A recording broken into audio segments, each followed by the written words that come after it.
میرا نام قاری منیر ہے۔ میں اپنی مسجد میں نماز کے بعد بچوں کو قرآن پاک بھی پڑھاتا ہوں۔ محلے کے سب لوگ مجھے قاری صاحب کہہ کر پکارتے ہیں۔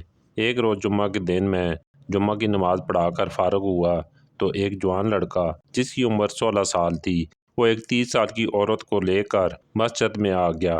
عورت نے کالے رنگ کا برقع پہنا ہوا تھا، مگر اس نے اپنے چہرے پر نقاب نہیں کیا ہوا تھا۔ لوگ اس وقت نماز پڑھ کر مسجد سے نکل رہے تھے۔ اس لڑکے نے مجھے سلام کیا اور میرے سامنے بیٹھ گیا۔ جب میں نے اس لڑکے سے آنے کی وجہ پوچھی تو کہنے لگا، قاری صاحب آپ میرا نکاح اس عورت کے ساتھ پڑھا دیں۔ اس لڑکی کی بات سن کر مجھے بڑا عجیب لگا، کیونکہ وہ عورت اس کی ماں لگ رہی تھی، مگر وہ تھی بہت خوبصورت۔ میں نے اس لڑکے سے کچھ معلومات حاصل کرنا چاہی کہ تم کہاں سے آئے ہو اور کوئی گواہ وغیرہ بھی ساتھ لائے ہو کہ نہیں۔ وہ لڑکا کہنے لگا، میرے ساتھ کوئی نہیں ہے، ہم دونوں اپنی مرضی سے نکاح کرنا چاہتے ہیں، آپ کسی بھی طرح ہمارا نکاح پڑھا دیں۔ میں نے اس عورت کی طرف دیکھا تو اس نے بھی یہی کہا کہ میں اپنی مرضی سے اس لڑکے کے ساتھ نکاح کرنا چاہتی ہوں، مگر مجھے وہ دونوں مشکوک لگ رہے تھے۔ ایسا لگتا تھا وہ دونوں گھر سے بھاگ کر آئے ہوں۔ کل کو اگر کوئی پولیس والا معاملہ ہوا تو میں مفت میں رگڑا جاؤں گا، اس لیے میں نے نکاح پڑھنے سے انکار کر دیا۔ تبھی اس لڑکے نے اپنی جیب میں ہاتھ مارا اور 1 لاکھ روپے میرے سامنے رکھ دیے اور کہنے لگا، یہ آپ کی فیس ہے اور میں اس بات کی گارنٹی دیتا ہوں کہ آپ کے ساتھ کوئی مسئلہ نہیں بنے گا۔ سچ کہوں تو میں 1 لاکھ روپے دیکھ کر لالچ میں آ گیا تھا اور میں ان دونوں کا نکاح پڑھانے کے لیے راضی ہو گیا۔ ویسے بھی وہ دونوں اپنی مرضی سے ہی آئے تھے۔ میں نے اس لڑکے کو کہا کہ ٹھیک ہے، میں نکاح پڑھوا دیتا ہوں، مگر اس کے لیے گواہ لانا لازمی ہے۔ تم گواہ لے آؤ، پھر تمہارا نکاح ہو جائے گا۔ وہ لڑکا 1 گھنٹے میں گواہ لے کر آ گیا اور میں نے ان گواہوں کی موجودگی میں اس لڑکے کا نکاح اس عورت سے پڑھا دیا۔ نکاح کے بعد وہ دونوں واپس چلے گئے، لیکن کچھ دنوں کے بعد پھر ایک عجیب واقعہ ہوا جس نے مجھے دوبارہ اس جوڑے سے ملوا دیا۔ میرے ابا اماں حیات نہیں تھے۔ میں اپنے پھپھو کے گھر پر رہ کر پلا بڑا تھا، اس لیے میں فارغ وقت میں اپنے ماں باپ کی قبر پر چلا جاتا تھا اور وہاں بیٹھ کر قرآن پاک پڑھتا رہتا تھا۔ آج جیسے ہی میں قبرستان کے اندر داخل ہوا تو میری نظر ایک قبر پر پڑی جس پر بہت سارے پھول ڈالے ہوئے تھے۔ میرے دل نے کہا کہ میں پہلے اس قبر پر فاتحہ پڑھ لوں، پھر آگے نکل جاؤں گا۔ ابھی میں اس قبر کے پاس بیٹھا ہی تھا کہ میرے کان میں سسکیوں کی آواز آنے لگی۔ میں ایک دم سے چونک گیا۔ میں نے پیچھے مڑ کر دیکھا تو میری جان نکل گئی، کیونکہ سامنے ایک عورت جس نے کالا برقع پہنا ہوا تھا اور وہ دیوار کے ساتھ ٹیک لگائے مسلسل رو رہی تھی۔ میں اس کے پاس چلا گیا۔ اس کا وجود سسکیوں سے کانپ رہا تھا۔ میں آرام سے وہاں کھڑا ہو گیا۔ پھر میرے ذہن میں پچھلے گزرے واقعات کسی فلم کی مانند چلنے لگے۔ یہ برقع، یہ حلیہ اور ہاتھ پاؤں بالکل اس عورت جیسے تھے جو کچھ دن پہلے مسجد میں نکاح کے لیے آئی تھی۔ اس کی روتی ہوئی آواز سن کر میں بہت کچھ سمجھ چکا تھا کہ شاید جس سے اس کا نکاح ہوا ہے شاید وہ مر گیا ہے اور شادی کے کچھ دن بعد ہی یہ عورت بیوہ ہو گئی۔ میں نے دیکھا وہ مسلسل رو رہی تھی۔ پھر مجھے وہاں موجود پا کر وہ پیچھے مڑی اور مجھ پر نظر پڑتی ہی کہنے لگی، تم یہاں کیوں کھڑے ہو؟ مجھے برباد کر کے چین نہیں آیا تمہیں؟ میں نے حیرت سے اس کی طرف دیکھا اور کہا کہ میں نے آپ کو کیسے برباد کر دیا ہے؟ آپ تو اس دن اپنی مرضی سے نکاح کے لیے آئی تھیں۔ وہ عورت کہنے لگی، ارے تو نے میرا نکاح پڑھایا تھا، تو ہی نے میری بربادی کی کہانی لکھی ہے۔ یہ کہہ کر وہ دوبارہ رونے پیٹنے لگی اور اپنے ہاتھ قبر پر مارنے لگی۔ میں نے پوچھا، کیا آپ کا شوہر مر گیا ہے؟ نہیں، وہ تو نہیں مرا، بس میں مر گئی ہوں۔ وہ یہ کہہ کر پھر سے رونے لگی۔ بے دھیانی میں اس کے چہرے کا نقاب ہٹا تو میں اسے دیکھتے ہی رہ گیا، کیونکہ اس دن میں نے اسے غور سے نہیں دیکھا تھا۔ وہ بے حد حسین عورت تھی۔ اس کی عمر شاید زیادہ ہو، لیکن چہرے پر اس قدر خوبصورتی تھی۔ میں نے آج سے پہلے اتنی خوبصورت عورت نہیں دیکھی تھی۔ میں نے کہا، آپ کو اس وقت یہاں نہیں ہونا چاہیے، مغرب کا وقت ہونے والا ہے اور یہاں پر اچھے لوگ نہیں آتے، آپ کا یہاں بیٹھنا مناسب نہیں ہے۔ میری بات سن کر وہ بولی، آپ مجھے اپنے گھر لے چلیں، میں آپ کی خدمت کروں گی، آپ کے گھر کے کام کروں گی، لیکن میں دوبارہ اس گھر میں جانا نہیں چاہتی۔ خدا کے لیے مجھے غلط مت سمجھیے گا، لیکن میں صرف اور صرف آپ کی خدمت کروں گی، میرا اور کوئی مقصد نہیں ہے۔ مجھے صرف ایک پناہ گاہ چاہیے، میں آپ کے سب گھر والوں کی خدمت کروں گی۔ اس کی بات سن کر میں چپ ہو گیا۔ میں نے اسے بتایا کہ تم میرے گھر تو چل سکتی ہو، لیکن خدمت کرنے کا میں کچھ کہہ نہیں سکتا۔ مجھے صرف ایک رات کی پناہ چاہیے۔ میں صبح کسی اور جگہ چلی جاؤں گی، لیکن آپ مجھے اپنے گھر میں جگہ دے دیجیے۔ میں آپ کے احسان مند رہوں گی۔ مجھے ڈر بھی لگ رہا تھا، ایک اکیلی عورت کو میں اپنے گھر میں کیسے پناہ دے سکتا تھا، لیکن اب ظاہر ہے اس نے بات ہی ایسی کی تھی اور میں نے اسے خود اپنے ساتھ اپنے گھر چلنے کا کہہ دیا تھا۔ اب میں اسے منع بھی نہیں کر سکتا تھا۔ میں نے کہا آپ میرے ساتھ آئیں، میں آپ کی ہر طرح کی مدد کروں گا۔ وہ کہنے لگی بس یہ بات کسی کو پتہ نہیں چلنی چاہیے۔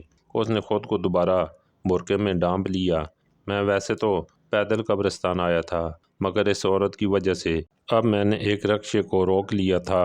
ہم دونوں اس میں بیٹھ گئے۔ تھوڑی دیر کے بعد میرا گھر آنے والا تھا۔ میرے دل میں ہزاروں سوالات تھے کہ میں نے آخر اس عورت کی بربادی کیسے کی۔ اس نے خود نکاح کرنے کو کہا تھا اور اب یہ رو رہی ہے، پتہ نہیں کس کی قبر پر بیٹھی ماتم کر رہی ہے۔ اس میں میرا کیا قصور ہے؟ اگر اس کا شوہر مر گیا ہے تو اس میں میرا تو کوئی قصور نہیں ہے۔ میں یہ باتیں سوچ ہی رہا تھا کہ اس عورت نے مجھے حیران کر دیا۔ کہنے لگی میرا شوہر شاید مجھے ڈھونڈتا ہوا آپ کے پاس آئے گا، لیکن خدا کا واسطہ ہے آپ اسے میرے بارے میں کچھ مت بتائیے گا۔ اگر آپ مجھے اپنے گھر میں نہیں بھی رکھنا چاہتے تو میں کہیں اور چلی جاؤں گی، پر میں دوبارہ اس گھر میں نہیں جاؤں گی۔ میں نے بہت بڑا گناہ کیا ہے اور اس کی سزا مجھے مل رہی ہے۔ میں اس کی بات پر حیران رہ گیا اور پوچھا کہ آپ نے ایسا کیا کیا ہے کہ آپ کو اللہ تعالیٰ کی طرف سے سزا مل رہی ہے؟ کیا آپ کی اس شادی سے کوئی بھی خوش نہیں تھا؟ میری بات سن کر وہ آنسو پوچھنے لگی، پھر رکشے والی کی طرف اشارہ کر کے بولی نہیں، میں آپ کو ابھی نہیں بتا سکتی، آپ کے گھر چل کر میں آپ کو سب بتاؤں گی۔ واقعہ رکشے والے کے سامنے اتنی باتیں کرنا مناسب نہیں تھا۔ تھوڑی دیر کے بعد ہم لوگ گھر پہنچ گئے۔ میں نے اسے اپنے کمرے میں بیٹھنے کا کہا۔ میرے پاس ایک ہی کمرہ تھا اور میں اس گھر میں اکیلا رہتا تھا۔ میں باہر چارپائی پر آ کر لیٹ گیا۔ میں نے اپنے ایک شاگرد کو فون کر دیا تھا کہ وہ مغرب اور عشاء کی نماز پڑھا دے۔ میں اس عورت کی وجہ سے مسجد بھی نہیں جا سکا تھا۔ وہ عورت میرا خالی گھر دیکھ کر ڈر گئی اور کہنے لگی کہ آپ اس گھر میں اکیلے رہتے ہیں اور دوسرا کمرہ بھی نہیں ہے؟ میں نے کہا نہیں، یہ ایک ہی کمرہ ہے، کیونکہ میرے ماں باپ نہیں ہیں اور میں اس گھر میں اکیلا رہتا ہوں۔ بیوی بھی نہیں ہے، بہن بھائی بھی نہیں ہے، اس دنیا میں میرا کوئی بھی نہیں ہے، بس ایک میں ہی میں ہوں۔ پہلے میں اپنے رشتہ داروں کے ساتھ رہتا تھا، پھر یہاں آ گیا۔ میری بات سن کر وہ تھوڑی پریشان ہو گئی۔ میں پہلی گنہگار عورت ہوں، آپ کا گھر بھی میری وجہ سے تباہ نہ ہو جائے، اس لیے میں صبح واپس چلی جاؤں گی۔ بس آج رات کو مجھے آپ یہاں رہنے دیں۔ پھر مجھ سے کہنے لگی کہ میں آپ کو کھانا پکا کر دوں گی۔ میں نے کہا اگر آپ یہ سب کچھ کر سکتی ہیں تو میں آپ کو محلے کے کسی گھر پر کام پر لگا دوں گا، آپ کو اچھی نوکری مل جائے گی، آپ اچھا پیسہ بھی کما لیں گی اور خود اس طرح اپنا پیٹ پالنے کے قابل ہو جائیں گی۔ جی بالکل ایسا ہی ہے۔ اب میں واپس جانا نہیں چاہتی، بلکہ جس مسجد میں آپ قاری صاحب ہیں میں اس مسجد کی صفائی کر دیا کروں گی تاکہ میرے گناہ معاف ہو جائیں۔ وہ بار بار یہی باتیں کر رہی تھی۔ مجھے اس کی کہانی میں بہت دلچسپی معلوم ہو رہی تھی۔ اس سے پہلے کہ میں اس سے مزید بات کرتا میرے گھر کے دروازے پر دستک ہونے لگی۔ میں چونک گیا تھا، میں نے دروازہ کھولا تو سامنے محلے کے 3-4 بزرگ کھڑے ہوئے تھے۔ میں انہیں دیکھ کر سمجھ گیا کہ کیوں آئے ہیں۔ میں نے ان سے آنے کی وجہ پوچھی تو وہ کہنے لگے دیکھیں قاری صاحب، ہم آپ کی بہت عزت کرتے ہیں، مگر یہ شریفوں کا محلہ ہے، ہم یہاں پر بہنوں بیٹیوں والے ہیں اور آپ یہاں اکیلے رہتے ہیں۔ آپ ہماری مسجد کے امام ہیں، ہم نے آپ کو رہنے کے لیے اس محلے میں ایک مکان بھی لے کر دیا، ورنہ ہم اکیلے لڑکوں کو اس طرح محلوں میں رہنے نہیں دیتے۔ لیکن آج جو آپ نے حرکت کی ہے وہ ناقابل معافی ہے۔ آپ اپنے ساتھ کسی عورت کو لے کر آئے ہیں۔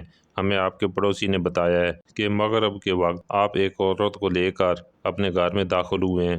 اب وہ عورت یا تو ہمارے گھر میں رہے گی یا آپ یہاں سے بھیج دو۔ ہمارے محلے میں سب شریف لوگ رہتے ہیں، میں امید کرتا ہوں آپ ہمارا بھرپور ساتھ دیں گے اور اس عورت کو ہمارے حوالے کر دیں گے۔ سب محلے والے مجھ پر الزام لگا رہے تھے، مگر میں نے ان کی بات سن کر ذرا بھی برا نہیں منایا تھا۔ آپ نے تو میری مشکل حل کر دی ہے۔ دراصل یہ ایک مجبور، غریب اور لاچار عورت ہے جسے میں بڑی مشکل سے اور بڑی مجبوری میں اپنے گھر لے کر آیا تھا۔ اگر آپ انہیں اپنے گھر میں رکھ سکتے ہیں تو رکھ لیجئے، مجھے ان سے کوئی غرض نہیں ہے۔ یہ عمر میں مجھ سے بڑی ہیں اور کچھ دن پہلے میں نے ان کا نکاح ایک لڑکے سے پڑھایا تھا۔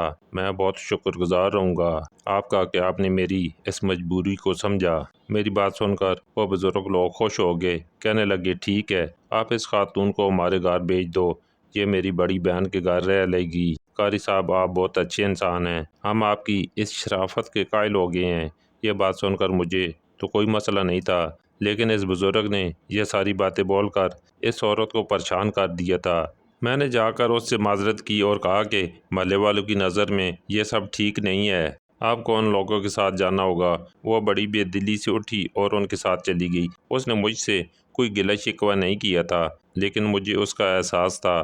اگلی صبح محلے والوں کو پتہ چل گیا تھا کہ میں اس عورت کو غلط مقصد کے لیے اپنے گھر نہیں لایا تھا، بلکہ یہ خود مجبور عورت یہاں پر رہنے کے لیے آئی تھی۔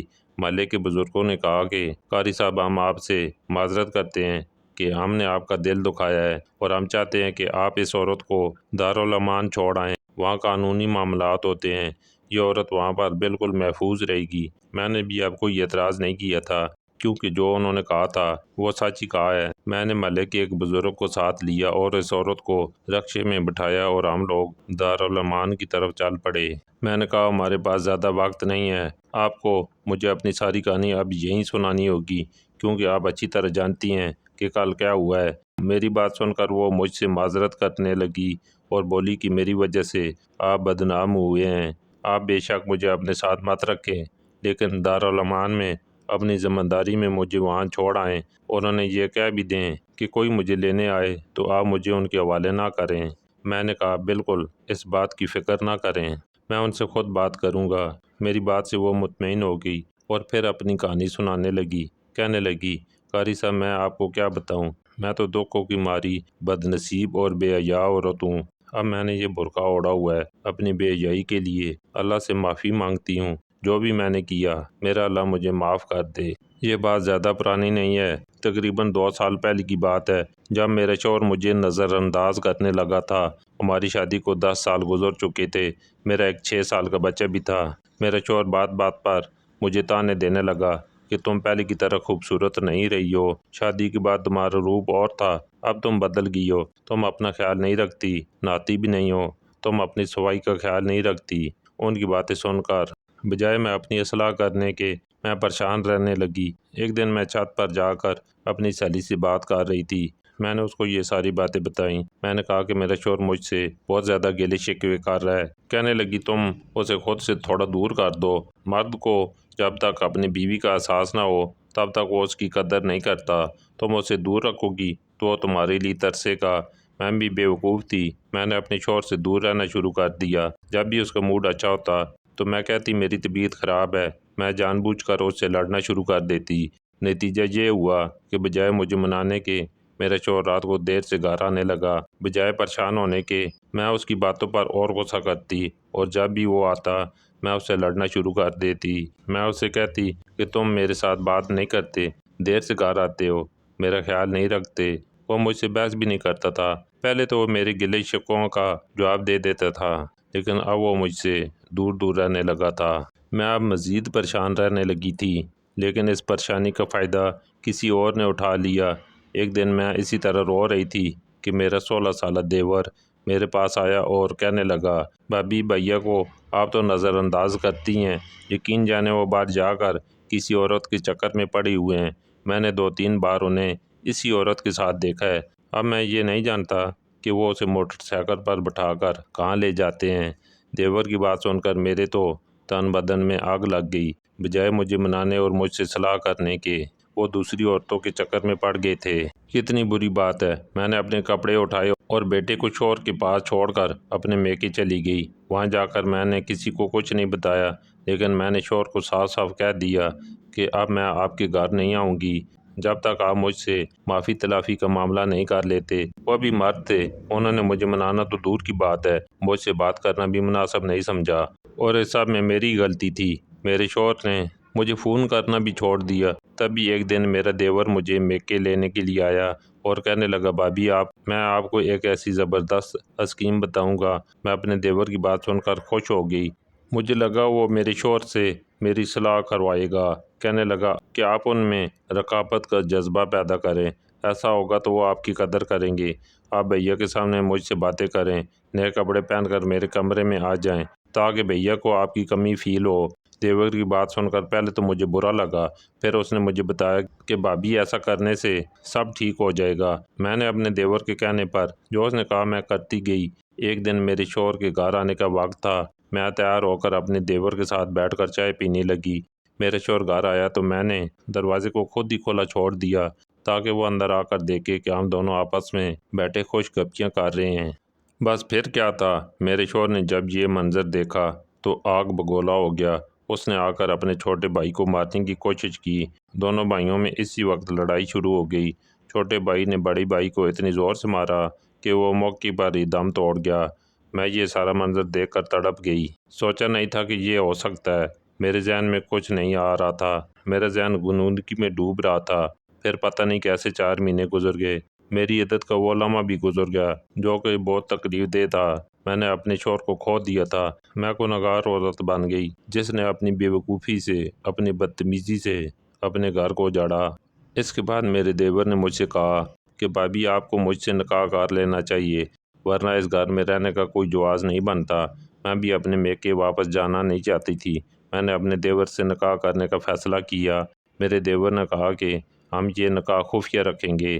اس نے پہلے بھی سب کو یہی کہا کہ میرا شوہر ایکسیڈنٹ میں فوت ہوا ہے، میرے پاس کوئی راستہ نہیں تھا، ہم نے آپس میں نکاح کر لیا۔ میں اس کی بات سن کر حیران رہ گئی تھی۔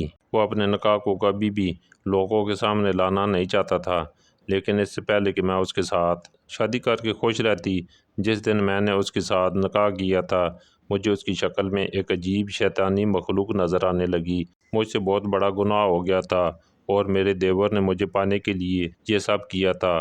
دیور کی پہلے دن ہی سے مجھ پر بری نظر تھی۔ میں اس دن دیور کے گھر سے بھاگ کر آئی تھی، وہ بھی میرے پیچھے بھاگا تھا، لیکن میں سمجھ گئی تھی کہ یہ میرے رب کا عذاب ہے مجھ پر، جس نے میرا چین چھین لیا ہے۔ بس اسی بات سے دل برداشتہ ہو کر میں اپنے گھر سے نکلی۔ میں سڑک پر بھاگ رہی تھی اور دیور میرے پیچھے تھا۔ تبھی سڑک پر بھاگتے ہوئے وہ ٹرک کے نیچے آ گیا اور اس کی موت ہو گئی اور میں بھاگ کر قبرستان آ گئی۔ میں بہت ڈر گئی تھی۔ میں نے آپ کو جھوٹ کہا تھا کہ وہ زندہ ہے۔ میرا شوہر اور میرا دیور دونوں ہی مر چکے ہیں اور اب میری باری ہے۔ میں خود کو بہت گنہگار سمجھتی ہوں، عمر بھر توبہ میں گزارنا چاہتی ہوں۔ اس عورت کی بات سن کر میں خاموش ہو گیا۔ مجھے وہ آیت یاد آنے لگی جس کا مفہوم ہے کہ انسان خسارے میں ہے، بے وقوف اور نادان ہے، وہ شیطان کی چالوں میں بڑی آسانی سے آ جاتا ہے۔ میں اس عورت کو دارالامان میں چھوڑ کر واپس آ گیا تھا۔ آخر میں یہی کہوں گا کہ اللہ تعالی ہم سب کو سیدھے راستے پر چلنے کی توفیق عطا فرمائے۔ آمین۔